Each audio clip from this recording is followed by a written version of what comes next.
राम, जय मां विंध्यवासिनी, हर हर महादेव। तो आज का विषय है देवी देवता और लोक देवता।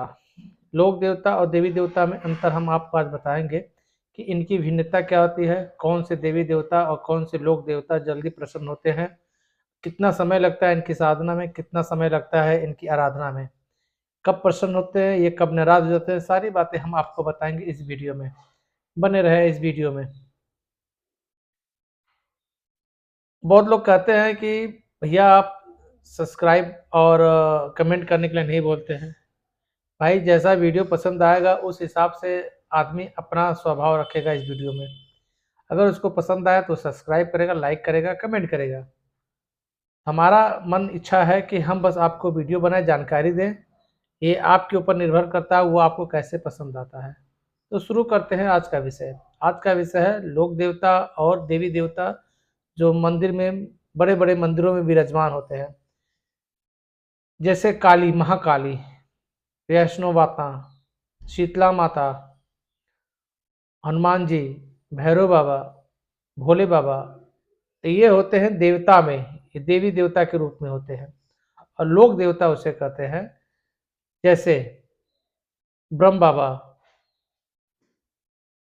हट्टी चौसठी माता दरबार, मरी माता दरबार, पूर्वी माई, और यहाँ के मसान, औघड़, जिन्नात, सैयद के जो मजार बने होते हैं, ये होते हैं लोक देवता। देवी देवता कौन होते हैं? देवी देवता वो होते हैं जो आपका अंश पाते हैं, आपके शरीर में प्रवेश करते हैं। लोक देवता भी प्रवेश करते हैं और देवी देवता भी प्रवेश करते हैं। इनमें अंतर क्या है? अंतर यह है, लोक देवता में आप मंदिर गए, आप उनकी ऊर्जा आप पे लगी, आप किसी ओझा गुनी को दिखाएं, वो ऊर्जा पता चला कि ये ऊर्जा जो है मंदिर से लगा हुआ है, और वो ऊर्जा जब आपके शरीर में टच करेगी तो आपकी सवारी आती है। तो सवारी आती है तो देवता बोलते हैं कि हाँ, हमने इसको मंदिर में पकड़ा है, इसको कहीं और पकड़ा है। तो वो देवी देवता का एक अंश होता है, जो किसी का भी अंश होता है। काली का भी हो सकता है, काली माता का अंश हो सकता है, शीतला माता का अंश हो सकता है, हनुमान जी का अंश हो सकता है, भैरव बाबा का अंश हो सकता है, किसी का भी अंश हो सकता है। वो देवी देवता, लोक देवी देवता के अलग होते हैं, क्योंकि लोक जो देवी देवता होते हैं उनकी आराधना अलग होती है, उनका शरीर में खेलना तरीका अलग होता है। जैसे कि स्वभाव में वो किसी को भी सवारी खेल कर बोलेंगे कि हाँ, हम इस स्थान के देवी देवता के अंश हैं, और वो उनका खेलना कूदना बहुत कम होता है ना, और उनका बोलना बहुत ही नॉर्मल होता है, और वो बहुत जल्दी ही प्रसन्न होके उस सेवक के ऊपर अपनी छाप छोड़ देते हैं, अंश छोड़ देते हैं, और उसके साथ, उस शरीर के साथ जुड़ जाते हैं। ये होता है उनका लगाव। और लोक देवता कौन होते हैं? लोक देवता जब शरीर में घुसते हैं या प्रवेश करते हैं तो उनका खेलना बहुत ही ताकतवर होता है। वो उछाल मारते हैं, उनकी वाणी बहुत तेज होती है, उनकी खेलने का तरीका बहुत अलग होता है। वो जब भी खेलेंगे तो बहुत ताकतवर से आएंगे, घुर्रा कर आएंगे, गुस्से में आएंगे, क्योंकि वो इस दुनिया के सबसे अच्छे साधक माने जाते थे। और वो उनकी कोई चीज जो अधूरी रह गई है, उस माध्यम से किसी सेवक को पकड़ते हैं या किसी आदमी को शरीर पे प्रवेश करते हैं, उनकी इच्छाओं को पूर्ति करने के लिए उस शरीर पे ताकत से आते हैं।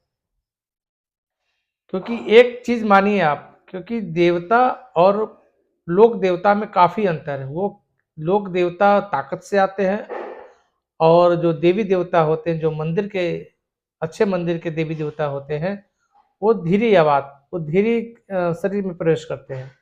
उनका खेलना अलग होता है, इनका खेलना अलग होता है।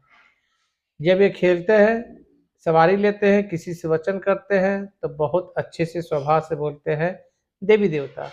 लोक देवता क्या करते हैं कि इनकी शरीर में ताकत, सामने वाले की ताकत महसूस कराते हैं कि इनसे बलशाली कोई नहीं है, और अपनी सारी इच्छाओं को पूर्ति कराने के लिए ये किसी भी हद तक जा सकते हैं। लोक देवता, आपने समझा? लोक देवता और देवी देवता में अंतर, अंतर दोनों में बहुत है।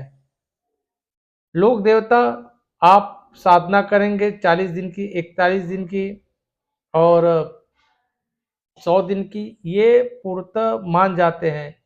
ये प्रसन्न होके अपनी इच्छाओं, अपनी ताकत और अपने तंत्र मंत्र से सामने वालों को अपना वचन देते हैं। लेकिन देवी देवता ये समय लेते हैं। कितना समय लेते हैं? इनको प्रसन्न करने के लिए आपको कड़ी मेहनत करनी पड़ती है।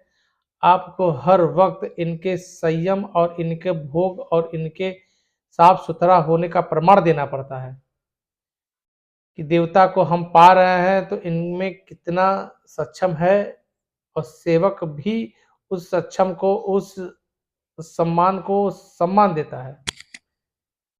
तो इनको पाने के लिए, देवी देवता को पाने के लिए बहुत मेहनत करना पड़ता है, संयम करना पड़ता है, सफाई रखनी पड़ती है, नियमित पूजा करना पड़ता है, सुबह शाम धूप बत्ती दिखाना पड़ता है। ये देवता का है। लोक देवता में भी वही चीज होता है, लेकिन इसमें थोड़ी प्रक्रिया होती है। इनको तो कोई भी ओझा गुनी समझाकर बुझाकर, सामने वाले के शरीर पे बुझाकर, इनके 40 दिन 11 दिन की साधना करवा के इनको सदा के लिए उनके साथ जोड़ देता है। जब जोड़ता है तो अगर भोग सामने वाले ने नहीं दिया, उसके साधक ने भोग नहीं दिया, तो ये लोक देवता उनको नुकसान पहुंचाते हैं। बार बार इनको एक धमकी देते हैं कि तुम्हें हमने वचन दिया था, तुमने उस वचन पे क्यों नहीं उतरे, और उस वचन पे उतरने के लिए सामने वाले को नुकसान देते हैं। समय समय पर भोग न मिलना, बार बार सेवक को परेशान करना, और यही कारण होता है लोक देवता जल्दी शरीर पे आते हैं तो नुकसान भी देते हैं। तो देवता और लोक देवता में अंतर यही है। इनकी साधना आसान होती है। लोक देवता की साधना आसान होती है। इसको आप घर पे भी कर सकते हैं, बाहर भी कर सकते हैं, गुरु के सानिध्य में भी कर सकते हैं। और देवी देवता की आराधना एक गुरु के सानिध्य में भी किया जा सकता है, अपने घर पे भी कर सकते हैं, दोनों में है। लेकिन अंतर यह है कि वचन का, अगर वचन लोक देवता देते हैं तो उस वचन को कई बार परखना पड़ता है, उस देवता को परखना पड़ता है, उसके साथ हमेशा हर वक्त निगरानी करनी पड़ती है कि ये देवता हमारे काम आएगा कि नहीं आएगा। उस लोक देवता में सैयद होते हैं, खबीस होते हैं, जिन्नात होते हैं, औघड़ मसान भी हो सकते हैं, हनुमान के वीर भी हो सकते हैं, उन एक साधक, एक सेवकदारी मुर्दा भी हो सकता है। और लोक देवता में ये चीजें सब आती हैं। तो लोक देवता परलोक देवता में अंतर ये है। जय श्री राम, जय मां विंध्यवासिनी, हर हर महादेव।